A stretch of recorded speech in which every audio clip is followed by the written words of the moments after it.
Hey guys, today I want to talk a little bit about bilateral work versus unilateral work. And we tend to live in the bilateral world, right? So using, and I'm going to focus on the lower half today, using both our legs at the same time. So we see that with back squats, right? I'm using both legs as I squat, front squats, overhead squats, any sort of squat pattern. And we lose sight of that oftentimes when doing that repetitively, we find that there becomes asymmetries, whether we're leaning towards the side or focused on one side, or when we get stuck, we favor our stronger side. And so I find that some unilateral work or single leg work is really, really beneficial to add into any sort of programming, whether from an accessory standpoint or a strength development standpoint.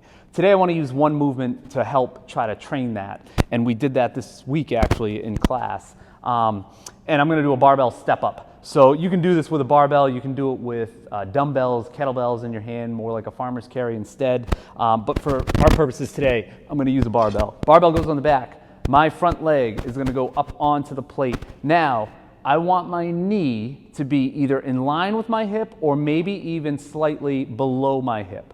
So if I put a tennis ball on my knee, it would either stay there or maybe start to roll forward. All right, so that's step one. I do not want to have my knee above my hip on this because I want to really emphasize and focus glutes and hamstrings, namely for this movement pattern. All right, foot's flat on the plates or box. I'm going to go up to my toe on the back side, and why is because I find when we're flat-footed, we'll bend the knee and still use assistance to try to get myself moving before I start to engage my front leg. I want all of the work to be done on the single leg. So I go up to the toe, and then from here, I don't rebend and then go. From here, drive my front foot into this plate and then stand, making sure that my knee doesn't cave in as I come up. We'll come back down, up to the toe, drive my foot through, and stand.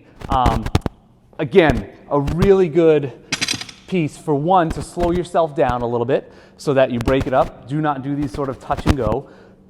Just to become more aware of your positioning, make sure that you have core control before you stand, as well as just knee position, knee stability really on that.